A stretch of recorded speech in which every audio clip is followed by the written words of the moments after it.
Greetings once again, loyal librarians. Welcome to WikiSpeaks, the audio service created with the sole intention of providing easily accessible information about any and all topics and articles found on your neighborhood-friendly Wikipedia page. As always, I am Ospelak, your host, and today's topic, for your listening pleasure, and continuing in the theme of famous battles in world history, the Battle of Peleliu. I highly encourage you to take some time and listen to my longer disclaimer posted on the channel. You do only need to do it once, and I'll keep this brief. The contents of this recording are the sole property of Wikipedia.com, and all rights, privileges, and credit goes to that establishment. And now, without further delay, for your consideration, the Battle of Peleliu. The Battle of Peleliu, codenamed Operation Stalemate II by the United States, was fought between the United States and the Empire of Japan in the Pacific Theater of World War II from September to November of 1944 on the island of Peleliu, present-day Palau. U.S. Marines of the 1st Marine Division and later soldiers of the U.S. Army's 81st Infantry Division fought to capture an airstrip on the small coral island. This battle was part of a larger offensive campaign known as Operation Forager, which ran from June to November of 1944 in the Pacific Theater of Operations. Major General William Rupertus, United States Marine Corps commander of the 1st Marine Division, predicted the island would be secured within 4 days. However, because of Japan's well-crafted fortifications and stiff resistance, the battle lasted more than 2 months. In the United States, this was a controversial battle because of the island's questionable strategic value and the high casualty rate, which exceeded that of all other amphibious operations during the Pacific War. The National Museum of the Marine Corps called it, quote, "the bitterest battle of the war for the Marines," end quote. Background. By the summer of 1944, American victories in the Southwest and Central Pacific had brought the war closer to Japan, with American bombers able to strike at the Japanese main islands from air bases secured during the Mariana Islands campaign, June to August 1944. There was disagreement among the U.S. Joint Chiefs over 2 proposed strategies to defeat the Japanese Empire. The strategy proposed by General Douglas MacArthur called for the recapture of the Philippines, followed by the capture of Okinawa, then an attack on the Japanese mainland. Admiral Chester Nimitz favored a more direct strategy by bypassing the Philippines, but seizing Okinawa and Taiwan as staging areas to an attack on the Japanese mainland, followed by the future invasion of Japan's southernmost islands. Both strategies included the invasion of Peleliu, but for different reasons. The 1st Marine Division had already been chosen to make the assault. President Franklin D. Roosevelt traveled to Pearl Harbor to personally meet both commanders and hear their arguments. MacArthur's strategy was chosen. However, before MacArthur could retake the Philippines, the Palau Islands, specifically Peleliu and Anguar, had to be neutralized, and an airfield built to protect MacArthur's right flank. Preparations. Japanese. By the summer of 1944, Peleliu Island was occupied by about 11,000 Japanese of the 14th Infantry Division, with Korean and Okinawan laborers. Colonel Kunio Nakagawa, commander of the division's 2nd Regiment, led the preparations for the island's defense. After their losses in the Solomons, Gilberts, Marshalls, and Marianas, the Imperial Army assembled a research team to develop new island defense tactics. They chose to abandon the old strategy of stopping the enemy at the beach. The new tactics would only disrupt the landings at the water's edge and depend on an in-depth defense farther inland. Colonel Nakagawa used the rough terrain to his advantage by constructing a system of heavily fortified bunkers, caves, and underground positions, all interlocked into a honeycomb system. The old banzai charge attack was also discontinued as being both wasteful of men and ineffective. These changes would force the Americans into a war of attrition, requiring increasingly more resources. Nakagawa's defenses were based at Peleliu's highest point, Yumurbrogol Mountain, a collection of hills and steep ridges located at the center of Peleliu overlooking a large portion of the island, including the crucial airfield. The Yumurbrogol contained some 500 limestone caves interconnected by tunnels. Many of these were former mine shafts that were turned into defense positions. Engineers added sliding armored steel doors with multiple openings to serve both artillery and machine guns. Cave entrances were built slanted as a defense against grenade and flamethrower attacks. The caves and bunkers were connected to a vast system throughout central Peleliu, which allowed the Japanese to evacuate or reoccupy positions as needed and to take advantage of shrinking interior lines. The Japanese were well armed with 81mm, 150mm mortars and 20mm anti-aircraft cannons, and backed by a light tank unit and an anti-aircraft detachment. The Japanese also used the beach terrain to their advantage. The northern end of the landing beaches faced a 30-front coral promontory that overlooked the beaches from a small peninsula, a spot later known to the Marines who assaulted it as simply the Point. Holes were blasted into the ridge to accommodate a 47mm gun and 6 20mm cannons. The positions were then sealed shut, leaving just a small firing slit to assault the beaches. Similar positions were crafted along the 2-mile stretch of landing beaches. The beaches were also filled with thousands of obstacles for the landing craft, principally mines, and a large number of heavy artillery shells buried with the fuses exposed to explode when they were run over. A battalion was placed along the beach to defend against the landing, but they were meant to merely delay the inevitable American advance inland. American preparations. Unlike the Japanese, who drastically altered their tactics for the upcoming battle, the American invasion plan was unchanged from that of previous amphibious landings, even after suffering 3,000 casualties and 2 months of delaying tactics against the entrenched Japanese defenders at the Battle of Biak. On Peleliu, American planners chose to land on the southwest beaches because of their proximity to the airfield on South Peleliu. The 1st Marine Regiment, commanded by Colonel Lewis B. Puller, was to land on the northern end of the beaches. The 5th Marine Regiment, under Colonel Harold D. Harris, would land in the center, and the 7th Marine Regiment, under Colonel Herman H. Hannikin, would land at the southern end. The division's artillery regiment, the 11th Marines, would land after the infantry regiments. The plan was for the 1st and 7th Regiments to push inland, guarding the 5th Regiment's left and right flank, and allowing them to capture the airfield located directly to the center of the landing beaches. The 5th Marines were to push to the eastern shore, cutting the island in half. The 1st Marines would push north into the Yumurbrogol, while the 7th Marines would clear the southern end of the island. Only 1 battalion was left behind in reserve, with the Army's 81st Infantry Division available for support from Anguar, just south of Peleliu. On September 4, the Marines shipped off from their station on Pavuvu, just north of Guadalcanal, a 2,100-mile trip across the Pacific to Peleliu.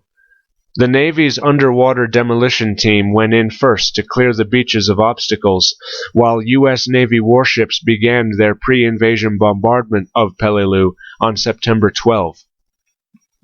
The battleships Pennsylvania, Maryland, Mississippi, Tennessee, and Idaho, heavy cruisers Columbus, Indianapolis, Louisville, Minneapolis, and Portland, and light cruisers Cleveland, Denver, and Honolulu, led by the command ship USS Mount McKinley, AGC-7, subjected the tiny island, only 6 square miles in size, to a massive 3-day bombardment, pausing only to permit airstrikes from the 3 aircraft carriers, 5 light aircraft carriers, and 11 escort carriers with the attack force. A total of 519 rounds of 16-inch shells, 1,845 rounds of 14-inch shells, and 1,793 500-pound bombs were dropped on the islands during this period. The Americans believed the bombardment to be successful, as Rear Admiral Jesse Oldendorf claimed that the Navy had run out of targets. In reality, the majority of the Japanese positions were completely unharmed. Even the battalion left to defend the beaches was virtually unscathed. During the assault, the island's defenders exercised unusual firing discipline to avoid giving away their positions. The bombardment managed only to destroy Japan's aircraft on the island, as well as the buildings surrounding the airfield. The Japanese remained in their fortified positions, ready to attack the troops soon to be landing. Battle. Landing. The Marines landed at 0832 on September 15. The 1st Marines to the north on White Beach 1 and 2, and the 5th and 7th Marines to the center and south on Orange Beach 1, 2, and 3. As the other landing craft approached the beaches, they were caught in a crossfire when the Japanese opened the steel doors guarding their positions and fired artillery. The positions on the coral promontories guarding each flank attacked the Marines with 47mm guns and 20mm cannons. By 0930, the Japanese had destroyed 60 LVTs and DUKWs. The 1st Marines were quickly bogged down by heavy fire from the extreme left flank and a 30-foot-high coral ridge, the point. Colonel Chesty Puller narrowly escaped death when a dud high-velocity artillery round struck his LVT.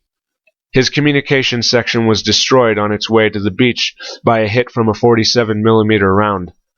The 7th Marines faced a cluttered Orange Beach 3, with natural and man-made obstacles, forcing the Amtraks to approach in column. The 5th Marines made the most progress on the first day, aided by cover provided by coconut groves. They pushed towards the airfield, but were met with Nakagawa's first counterattack. His armored tank company raced across the airfield to push the Marines back, but was soon engaged by tanks, howitzers, naval guns, and dive bombers. Nakagawa's tanks and escorting infantrymen were quickly destroyed. At the end of the first day, the Americans held their 2-mile stretch of landing beaches, but little else. Their biggest push in the south moved 1 mile inland, but the 1st Marines to the north made very little progress because of the extremely thick resistance. The Marines had suffered 200 dead and 900 wounded. Rupertus, still unaware of his enemy's change of tactics, believed the Japanese would quickly crumble since their perimeter had been broken. The airfield and South Peleliu. On the second day, the 5th Marines moved to capture the airfield and push toward the eastern shore. They ran across the airfield, enduring heavy artillery fire from the highlands to the north, suffering heavy casualties in the process. After capturing the airfield, they rapidly advanced to the eastern end of Peleliu, leaving the island's southern defenders to be destroyed by the 7th Marines. This area was hotly contested by the Japanese, who still occupied numerous pillboxes. Heat indexes were around 115 degrees Fahrenheit, and the Marines soon suffered high casualties from heat exhaustion. Further complicating the situation, the Marines' water was distributed in empty oil drums, contaminating the water with the oil residue. Still, by the 8th day, the 5th and 7th Marines had accomplished their objectives, holding the airfield and the southern portion of the island, although the airfield remained under threat of sustained Japanese fire from the heights of Umerbrogel Mountain until the end of the battle. American forces put the airfield to use on the 3rd day. L-2 Grasshoppers from VMO-1 began aerial spotting missions for Marine artillery and naval gunfire support. On September 26, D+11, Marine F-4U Corsairs from VMF-114 landed on the airstrip. The Corsairs began dive bombing missions across Peleliu, firing rockets into open cave entrances for the infantrymen and dropping napalm. It was only the second time the latter weapon had been used in the Pacific. Napalm proved useful, burning away the vegetation hiding spider holes and usually killing their occupants. The time from liftoff to the target area for the Corsairs based on Peleliu airfield was very short, sometimes only 10 to 15 seconds. Consequently, there was nearly no time for pilots to raise their aircraft undercarriage. Most pilots did not bother and left them on during the strike. After the strike was completed and the payload dropped, the Corsair simply turned back into the landing pattern again. The point. The fortress at the end of the southern landing beaches, also known as the Point, continued to cause heavy casualties due to enfilading fire from heavy machine guns and anti-tank artillery across the landing beaches. Puller ordered Captain George P. Hunt, commander of K Company, 3rd Battalion, 1st Marines, to capture the position. He approached the point short on supplies, having lost most of his machine guns while approaching the beaches. Hunt's 2nd Platoon was pinned down for nearly a day in an anti-tank trench between fortifications. The rest of his company was endangered when the Japanese cut a hole in their line, surrounding his company and leaving his right flank cut off. However, a rifle platoon began knocking out the Japanese gun positions one by one. Using smoke grenades for cover, they swept through each hole, destroying the positions with rifle grenades and close-quarters combat. After knocking out the 6 machine gun positions, the Marines faced the 47mm gun cave. A lieutenant blinded the 47mm gunner with a smoke grenade, allowing Corporal Henry W. Hahn to launch a grenade through the cave's aperture. The grenade detonated the 47mm shells, forcing the cave's occupants out with their bodies lit aflame, as well as their ammunition belts exploding around their waists. A fire team was positioned on the flank of the cave, where the former occupants were shot down. K Company had captured the point, but Nakagawa counterattacked. The next 30 hours saw 4 major counterattacks against a sole company, critically low on supplies, out of water, and surrounded. The Marines soon had to resort to hand-to-hand combat and attrition warfare to fend off the Japanese attackers. By the time reinforcements arrived, the company had successfully repulsed all Japanese attacks, but had been reduced to 18 men, suffering 157 casualties during the battle for the point. Hunt and Hahn were both awarded the Navy Cross for their actions. Ngesbus Island. The 5th Marines, after having secured the airfield, were sent to capture Ngesbus Island, just north of Peleliu. Ngesbus was occupied by many Japanese artillery positions and was the site of an airfield still under construction. The tiny island was connected to Peleliu by a small causeway, but 5th Marines Commander Harris opted instead to make a shore-to-shore amphibious landing, predicting the causeway to be an obvious target for the island's defenders. Harris coordinated a pre-landing bombardment of the island on September 28, carried out by Army 150mm guns, naval guns, howitzers from the 11th Marines, strafing runs from VMF 114's Corsairs, and 75mm fire from the approaching LVTs. Unlike the Navy's bombardment of Peleliu, Harris's assault on Ngesbus successfully killed most of the Japanese defenders. The Marines still faced opposition in the ridges and caves, but the island fell quickly, with relatively light casualties for the 5th Marines. They had suffered 15 killed and 33 wounded, and inflicted 470 casualties on the Japanese. Bloody Nose Ridge. After capturing the point, the 1st Marines moved north into the Umerbrogel pocket, named Bloody Nose Ridge by the Marines. Puller led his men in numerous assaults, but every one brought on severe casualties by the Japanese. The 1st Marines were trapped with the narrow paths between the ridges, with each ridge fortification supporting the other with deadly crossfire. The Marines took increasingly high casualties as they slowly advanced through the ridges. The Japanese again showed unusual fire discipline, striking only when they could inflict maximum casualties.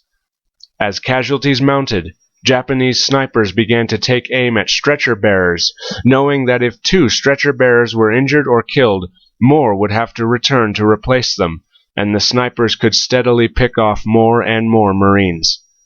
The Japanese infiltrated the American lines at night to attack the Marines in their foxholes. The Marines built 2-man foxholes, so one could sleep while the other kept watch for infiltrators. One particularly bloody battle on Bloody Nose came when the 1st Battalion, 1st Marines, under the command of Major Raymond Davis, attacked Hill 100. Over 6 days of fighting, the battalion suffered 71% casualties. Captain Everett Pope and his company penetrated deep into the ridges, leading his remaining 90 men to seize what he thought was Hill 100. It took a day's fighting to reach what he thought was the crest of the hill, which was in fact another ridge, occupied by more Japanese defenders. Trapped at the base of the ridge, Pope set up a small defense perimeter, which was attacked relentlessly by the Japanese throughout the night. The Marines soon ran out of ammunition and had to fight the attackers with knives and fists, even resorting to throwing coral rock and empty ammunition boxes at the Japanese. Pope and his men managed to hold out until dawn came, which brought on more deadly fire. When they evacuated the position, only 9 men remained. Pope later received the Medal of Honor for the action. The Japanese eventually inflicted 70% casualties on Puller's 1st Marines, or 1,749 men. After 6 days of fighting in the ridges of Umerbrogel, General Ray Geiger, commander of the 3rd Amphibious Corps, sent elements of the 81st Infantry Division to Peleliu to relieve the regiment. The 321st Regiment Combat Team landed on the western beaches of Peleliu, at the northern end of Umerbrogel Mountain, on 23 September. The 321st and the 7th Marines encircled the pocket by 24 September, D+9. By October, the 7th Marines had suffered 46% casualties, and General Geiger relieved them with the 5th Marines. Colonel Harris adopted siege tactics, using bulldozers and flamethrower tanks pushing from the north. On 30 October, the 81st Infantry Division took over command of Peleliu, taking another 6 weeks, with the same tactics, to reduce the pocket. On 24 November, Nakagawa proclaimed, quote, "Our sword is broken, and we have run out of spears." End quote. He then burnt his regimental colors and performed ritual suicide. He was posthumously promoted to lieutenant general for his valor displayed on Peleliu. On 27 November, the island was declared secure, ending the 73-day-long battle. A Japanese lieutenant with his 26 2nd Infantry soldiers and 8 45th Guard Force sailors held out in the caves in Peleliu until April 22, 1947, and surrendered after a Japanese admiral convinced them the war was over. Aftermath. The reduction of the Japanese pocket around Umerbrogel Mountain has been called the most difficult fight that the U.S. military encountered in the entire war. The 1st Marine Division was severely mauled, and it remained out of action until the invasion of Okinawa on 1 April 1945. In total, the 1st Marine Division suffered over 6,500 casualties during their month on Peleliu, over a third of their entire division. The 81st Infantry Division suffered nearly 3,300 casualties during their tenure on the island. Post-war statisticians calculated that it took U.S. forces over 1,500 rounds of ammunition to kill each Japanese soldier, and that during the course of the battle, the Americans expended 13.32 million rounds of 30 caliber, 1.52 million rounds of 45 caliber, 693,657 rounds of 50 caliber bullets, 118,262 hand grenades, and approximately 150,000 mortar shells. The battle was controversial due to the island's lack of strategic value and the high casualty rate. The defenders lacked the means to interfere with potential U.S. operations in the Philippines, and the airfield captured on Peleliu never played a key role in subsequent operations.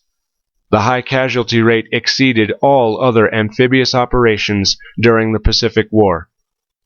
Instead, the Ulithi Atoll in the Caroline Islands was used as the staging base for the invasion of Okinawa. In addition, few news reports were published about the battle because Rupertus's prediction of a 3 days victory motivated only 6 reporters to report from shore. The battle was so overshadowed by MacArthur's return to the Philippines and the Allies' push towards Germany in Europe.